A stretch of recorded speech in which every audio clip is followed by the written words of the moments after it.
What's up guys, it's Ian here back today with the weekly training roundup series with voiceover for the week of January 31st through February 6th. I've been away from this series for about 2 weeks. I went through a deload week. The last time I made a video in this series was the weekly training roundup with voiceover for the week of January 17th through January 22nd. After that week, I took a deload week where I did not make this series, but instead I put out a video titled How I'm Updating My Training for the Near Future. This was a bit of a longer video, mostly just talking with some voiceover and intermittent video clips. I talked about my previous program design, I talked about what I wanted to change about it, and then I went over the new program that I've designed and some of the reasons why I've changed my program to the style that it is now. I don't want to spend too much time in this video talking about that video, but if you are interested in it, it's a 35-minute video where you can just hear me kind of talk about some of my thoughts when designing a program and considering the inclusion-exclusion criteria for various different exercises in a program. Let's get into this new training cycle. This is the first week of my new training cycle, and this is workout number 1 for the week of January 31st. I started off day 1 with a top set of weighted dips. I just put 95 pounds on the belt. My body weight was about 135 pounds. So in this video, I'm performing a top single with 230 pounds. This is roughly 87.5% of my downgraded 1 rep max on dips. I downgraded my 1 rep max on dips by a bit because I haven't been performing heavy weighted dips recently and I'm a bit out of shape on the exercise. For my back down work, I performed 3 sets of 6 repetitions on the weighted dip with 72.5% of my 1 repetition max. My all-time PR on the weighted dip was 140 pounds on the belt at 140 pounds body weight for a total of 280 pounds. I downgraded my total down to 260 pounds. I program all my weighted calisthenics exercises with the 1 rep max shown as the combined system weight. So not the added weight, but the combined system weight. That is my body weight plus the additional weight of however much the dip belt chain and added plates weigh. So 140 and 140 is 280 there. I downgraded my estimated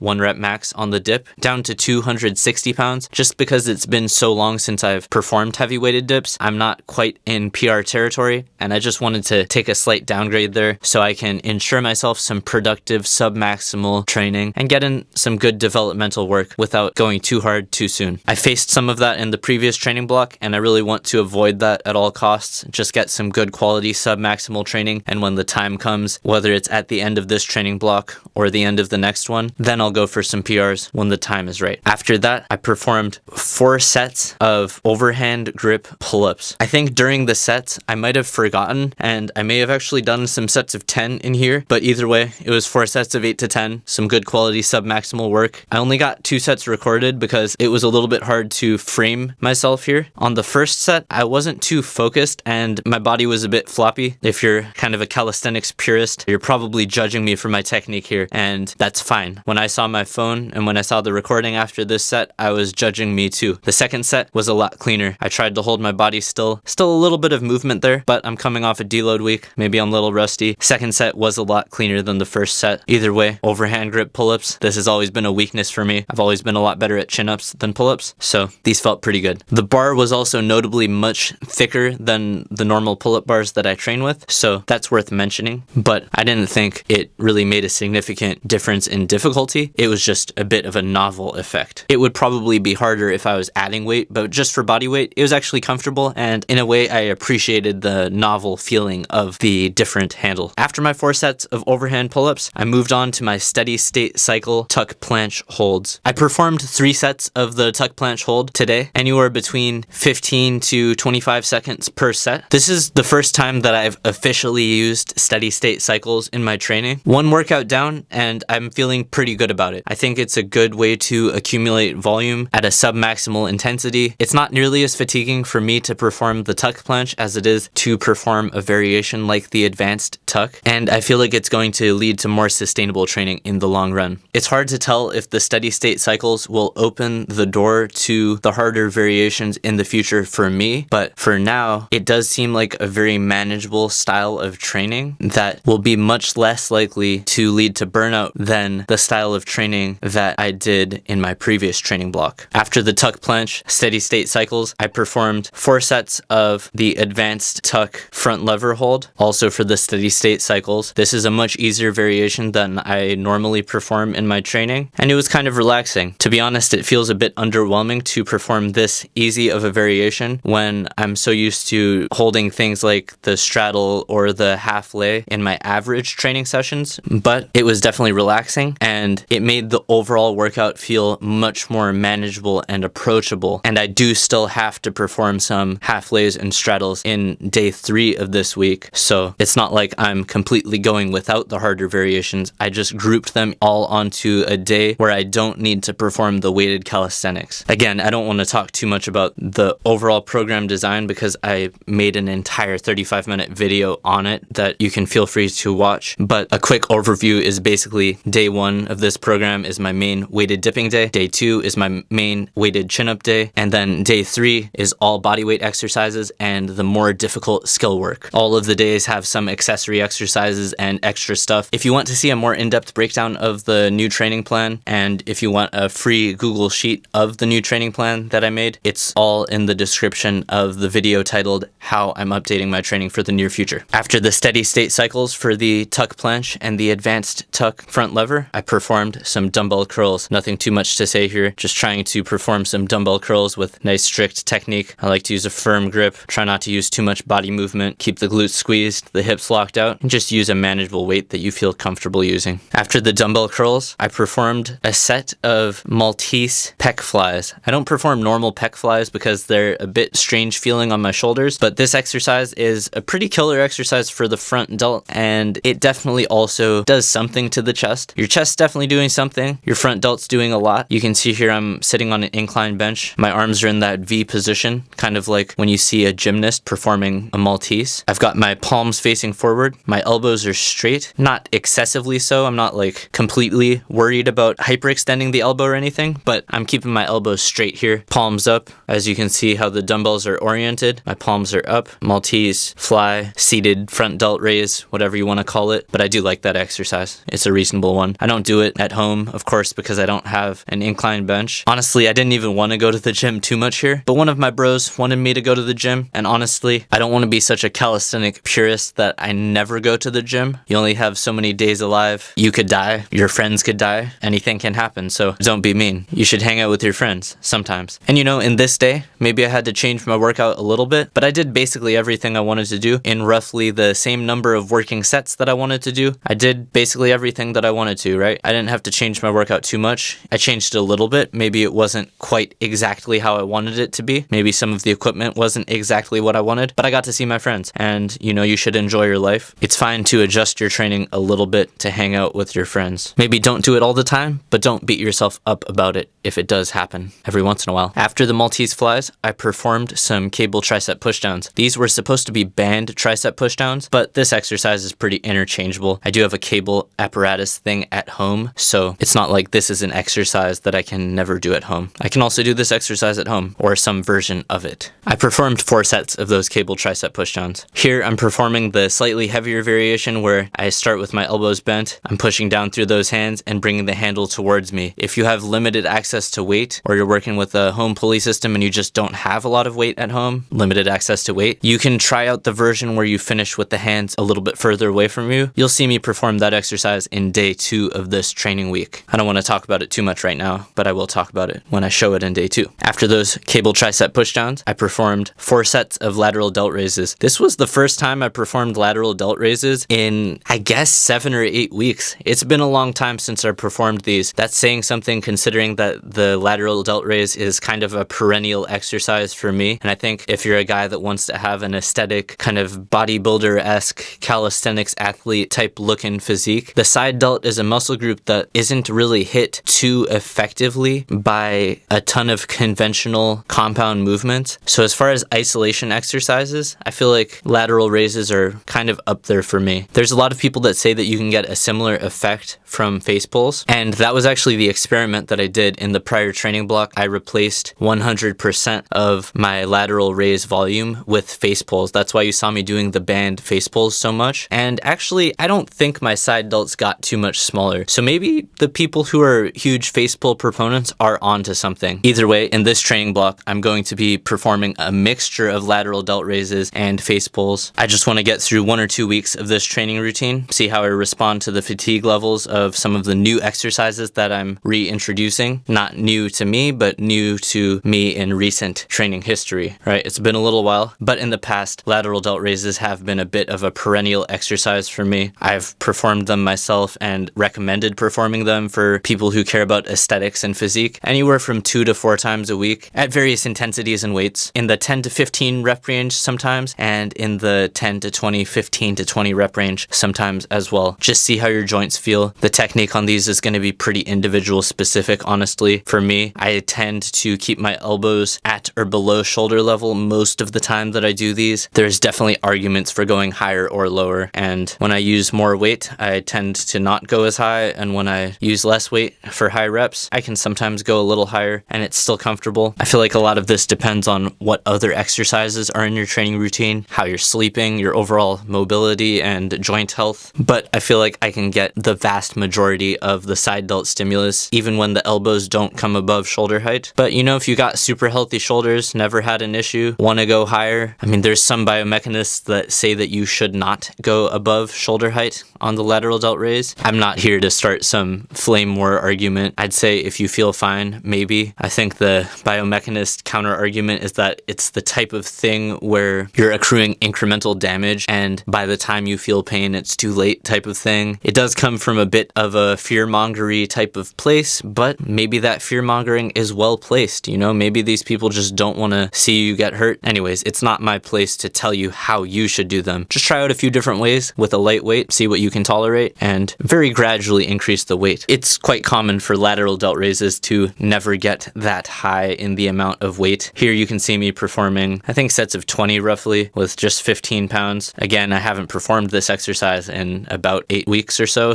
I'm a bit out of practice with them, but they felt good. Anyways, that was day 1. This is going to be a bit of a longer video this week, first week of the new training block, and I will see you on day 2. What's up, guys? It's Ian here, giving you the voiceover for the weekly training roundup with Voiceover, and this is day 2. This is the day where I'm starting off with a top single of weighted chin-ups at 87.5% of my estimated 1 repetition max. So today I warmed up with 1 set of 5 with just body weight, an easy set of 5. After that, I threw on an empty belt, another set of 5. So basically bodyweight chin-ups with an empty belt, 5 repetitions. After that, I believe this was roughly 20 or 25 pounds. So this was my kind of first weighted warm-up set. I believe I just performed 3 to 5 repetitions in this warm-up set. After that set, I threw a 45-pound plate on the belt and I performed a set of 2 repetitions. I'm saving my energy here, doing just enough to get warmed up and prepare myself for the top set, and then saving my energy for that back down work. After I threw the 45-pound plate on, I believe I just added a 25-pound plate, and today I did a top single with 70 pounds for a combined weight of 210 pounds. 210 pounds is estimated to be roughly 91.5% of my 1 repetition max, which is a little higher than I would start off a single in week 1 of a training plan, but it did go up pretty quickly. It went up smoothly. I'd like to think of this estimated 1 rep max as more of a training max than a true max. A nice quick top single there, not too heavy, but not too light. Should be meaningful in terms of driving some progress. After that top single, I hit my back down sets, 3 sets of 6 repetitions. My prescribed weight was 72.5% for a combined weight of 166 pounds. I ended up just putting a 25-pound plate on the loading pin for a combined weight of 170 pounds. The loading pin is about 8 pounds or so. You can see me standing on the scale here wearing the dip belt with the weight, and that kind of just shows the the actual weight takes the math and guessing work out of it to some extent. After the weighted chin-ups, I performed my 4 sets of weighted push-ups. This was the first time I ever performed weighted push-ups and actually took the plate off the same way that I put it back on. I'm typically used to performing these in a gym with rubber floors and being able to slough that plate off to the side, but when performing them at home, I couldn't just dump the plate on the floor, so I actually found it really taxing to take the plate off. On the second set, you can see that I just tried to rest in a kneeling position, but I only kneeled for about 30 seconds, and then on that third set, I only got 6 repetitions, so I didn't quite rest long enough there between the second and third sets. Between the third and fourth sets, I took the plate off, I rested a little bit longer, and I got 8 repetitions on the fourth set. I'm going to think about how the best way to set this up might be. Maybe I will just stay kneeling and perform it in more of a myo rep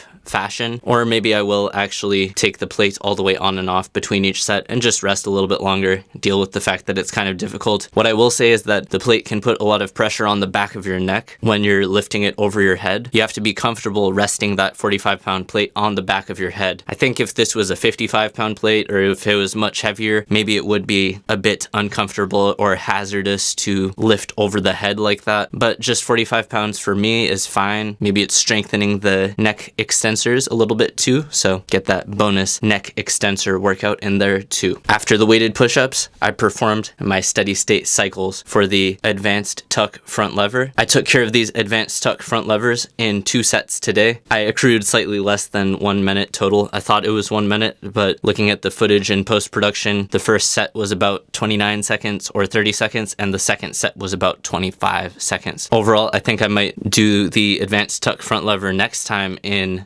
3 sets to accrue my 1 minute of hold time. 3 sets of 20 seconds should be pretty comfortable. For the tuck planche steady state cycles, I took care of my 1 minute of hold time in 3 sets. So the first set was 25 seconds, second set was 18 seconds, and third set was 15 seconds. In post-production, the hold times of the tuck planche were closer to what I actually thought they were because the timer was a lot closer to my hand when I got in and out of that tuck planche position. Whereas with the front lever steady state cycles, I had the phone on the table, I hit the stopwatch, and then I had to get onto the bar. So I lost a couple seconds in that transition there, and it led me to think that I had accrued a little bit more time of the advanced tuck than I really had. Maybe I'll wear a watch next time, but either way, next time I will aim to perform my advanced tuck front lever 1 minute in about 3 sets, and maybe the tuck planche in about 3 to 4 sets, depending how fatigued I am. After my steady state cycles for both the front lever and planche training, I moved on to the loading pin curls. For the first 2 sets, you can see that I tried out these loading pin curls with 2 individual handles. This was okay, but it wasn't really my favorite. For the third and fourth set, you can see that I pulled out that copper pipe, and if you watched my standalone loading pin curl video, you'll already know that I really liked it with the copper pipe. This is my preferred setup for this exercise, and the one that I would encourage you to try out too, although everybody is different. Maybe some people out there will prefer the 2 individual handles depending on how your elbows are structured and various individual differences, but for me, I preferred the copper pipe, and that will be my go-to handle for the loading pin curl for my future workouts. Either way, loading pin curl, I'm definitely glad that I set it up, and I'm going to probably perform it about once a week, maybe once or twice, but I don't want to overuse it and ruin its novelty. Maybe I'm overrating it a bit because I am getting the benefits of the novel stimulus effect whenever you get back into training after a deload or layoff, or whenever you discover a new exercise. Just the fact that it is a new exercise will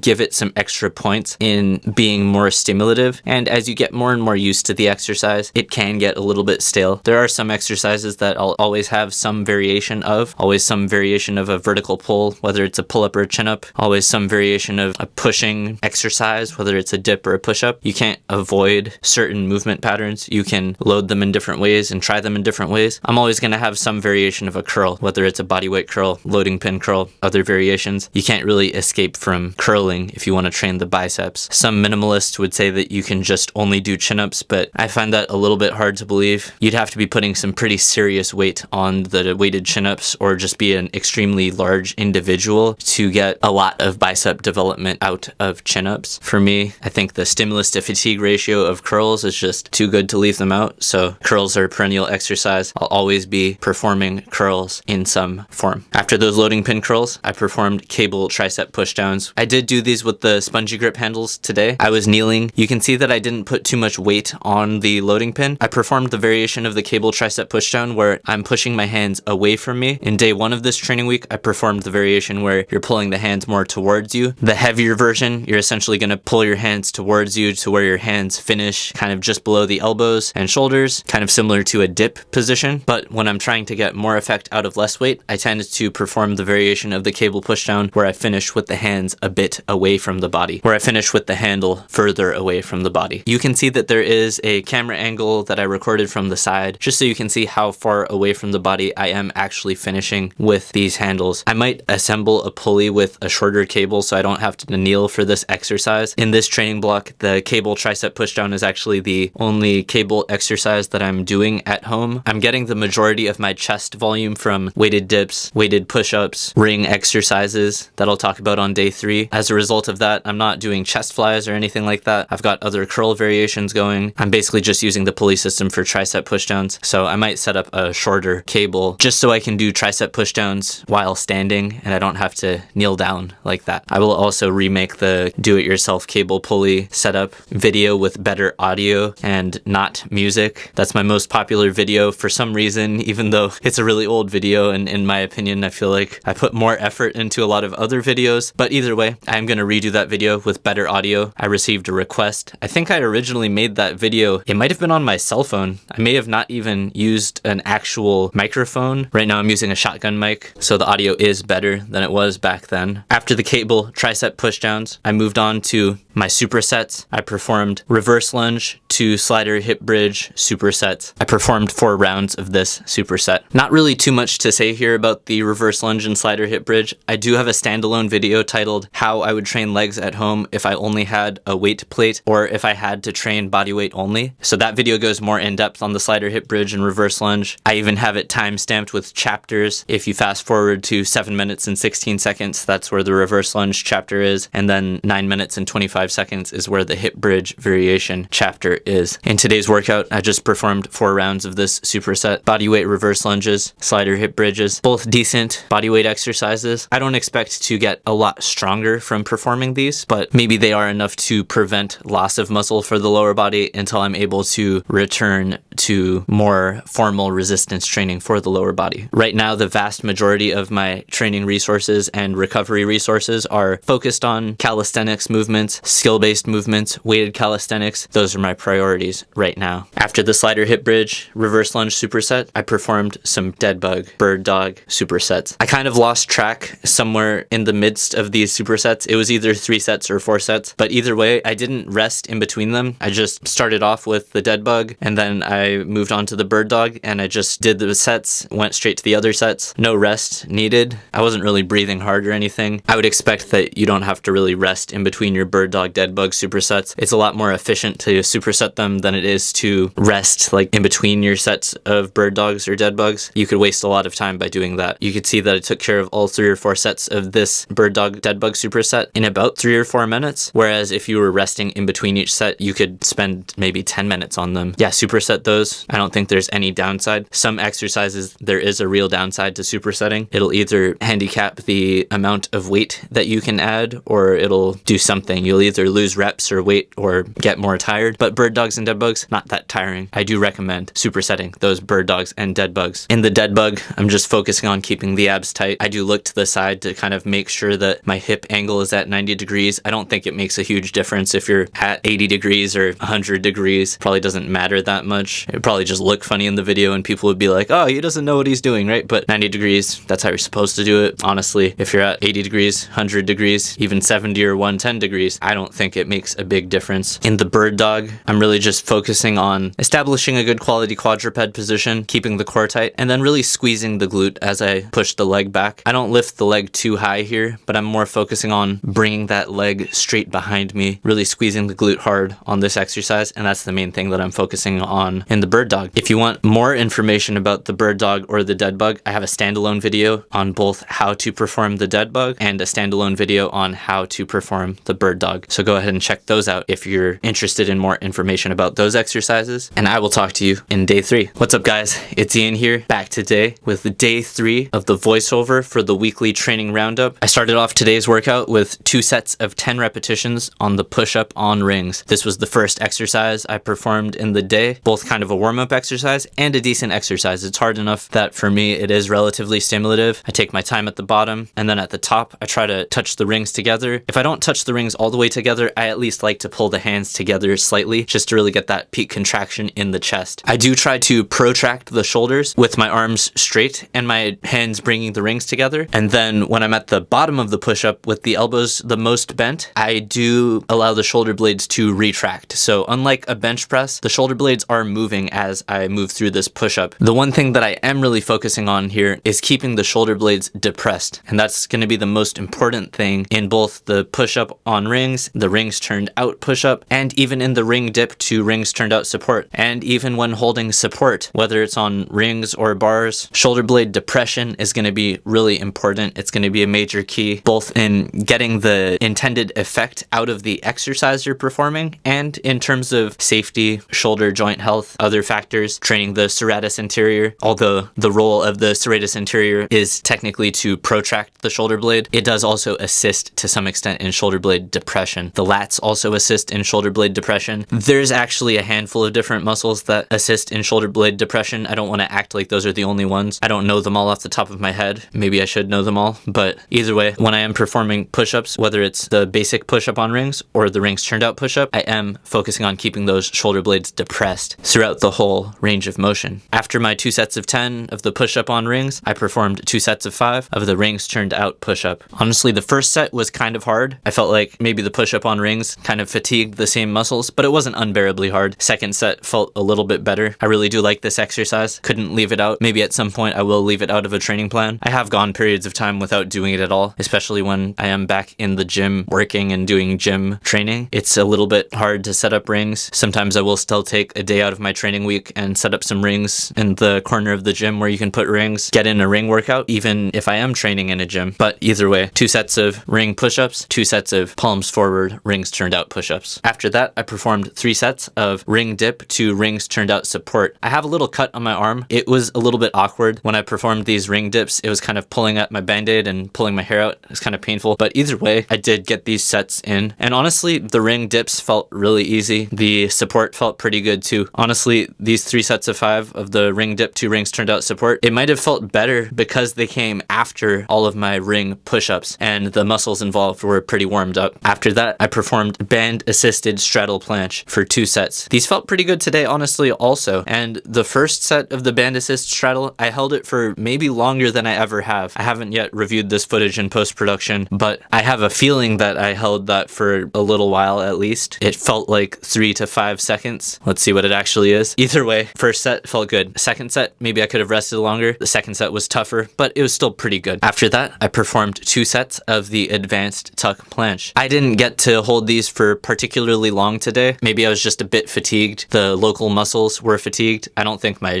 general fatigue was high or anything. I did just come off a deload week, so it really shouldn't be high. I hope it's not high. But either way, advanced tuck planche went pretty well. I felt like my technique was pretty good. 2 sets of that. And after that, I moved on to bodyweight chin-ups. 4 sets of 10. I feel like when I see sets of 10 on chin-ups, it's just so many repetitions. I mean, I did sets of 6 earlier in the week with like 30 something pounds added, and you'd think that that would be harder than 4 sets of 10, but for some reason the 4 sets of 10, it took something out of me. It's a lot of reps. I did get 4 sets of 10. I think on one of the sets, it might have been the 3rd set, I kind of went up too fast and I maybe overshot it, had a little bit of wrist bending and a little bit of discomfort, not an injury or anything, but like some left wrist discomfort. So it's something I'm going to watch out for, and maybe in the future when I do my chin-ups, I'll bring back out the wrist wraps just to really keep those wrists neutral, or I will be more conscious and use a firm grip so my wrist position doesn't change when I'm doing the chin-ups. I guess when you do muscle-ups, your wrist position is going to change no matter what, but that's more dynamic and you're not really load-bearing on the wrist as it's changing. You're more trying to change the wrist position in a muscle-up during the phases of the movement where the body is weightless. So it's a bit of a different quality of wrist moving. Either way, just something to think about. I'm going to keep an eye on it and definitely monitor that next week and in the future going forward. After my 4 sets of 10 on bodyweight chin-ups, I moved on to do 3 sets of 5 repetitions on the advanced tuck front lever bodyweight row. This is the exercise where you're holding an advanced tuck front lever and just rowing about as high as you can. For me, I can only get until my elbows are roughly flush with the body. I've seen people be able to get a lot higher. Usually they have a false grip. Maybe I'm just not able to retract my shoulders enough or something. I assume it's just a strength thing and I just need to train the movement more, and over time I will gain additional range of motion here. I'm guessing it's just a strength thing, honestly. When you're doing these, don't force the range of motion further than you feel comfortable. Stay safe. Either way, I performed 3 sets of 5 repetitions on the advanced tuck front lever body row. This was the harder back exercise for today in my all body weight day, mostly skill focused. After those advanced tuck front lever body rows, I moved on to my front lever practice. I performed 2 sets of half lay and 2 sets of straddle. The first set of half lay was pretty taxing. I lowered really slowly and I don't think I got to fully level, honestly. Maybe I held that full level for about a second, but I was going really slowly just above flat, and then I probably wasted too much energy lowering down into it, honestly. Second set of the half lay front lever, I did look at the video right after I recorded it. I had a bit of a hip hike. Generally, a hip hike in any front lever variation just occurs when the lats are unable to produce sufficient force. It's probably not an ab or a glute thing. Maybe it is. There is a slight chance that it is, but most likely just my lats were fatigued from the chin-ups and advanced tuck front lever bodyweight rows, and due to that lat fatigue, my hips just bent in the half lay front lever just because my body sensed like, whoa, what are you doing? This is too much force for the lats to produce right now in the current situation. Let's bend the hip, take a little bit of that tension off. In my first set of straddle front lever, I actually performed a slightly easier variation just to regain some confidence. I performed the bent knee straddle front lever, or you could call it a half lay with the knees apart. This variation is pretty comfortable for me. Maybe it's just something about the way my hips are set up that the half lay feels a bit unnatural. It could just be a lat strength thing. Either way, I do feel like the straddle with knees bent or the half lay with knees apart is kind of that Goldilocks difficulty front lever variation for me. Maybe the straddle and half lay are a little bit too hard. I might start incorporating in this bent knee straddle, knees apart, half lay, whatever you want to call it, kind of frog position more often as a volume exercise. I don't know if I would do steady state cycles of it yet because I can't quite hold it for 10 or more seconds, but it's probably a good variation for me in that 5 to 10 second range. Whereas maybe the straddle is like 5 seconds at best, half lay is like 3 or 4 seconds depending on the day. I think that kind of frog position in between straddle and half lay front lever that I talk about a lot, that's a good position for me for the 5 to 10 second range. Either way, when you're stratifying your front lever training, it's good to kind of have an idea of how long you can hold each different variation and then strategically slot in those variations at different points in your training week, and that way you'll have a manageable and sustainable plan. For the 4th set of my front lever practice, I did perform a straddle and it was okay. Nothing to write home about. It was a few seconds at least. But either way, this is the first week of my new plan under the belt, week of January 31st through February 6th, and overall, I think it was a good week. I'm just going to quickly go over what I liked about this program and what I might change. Overall, I really liked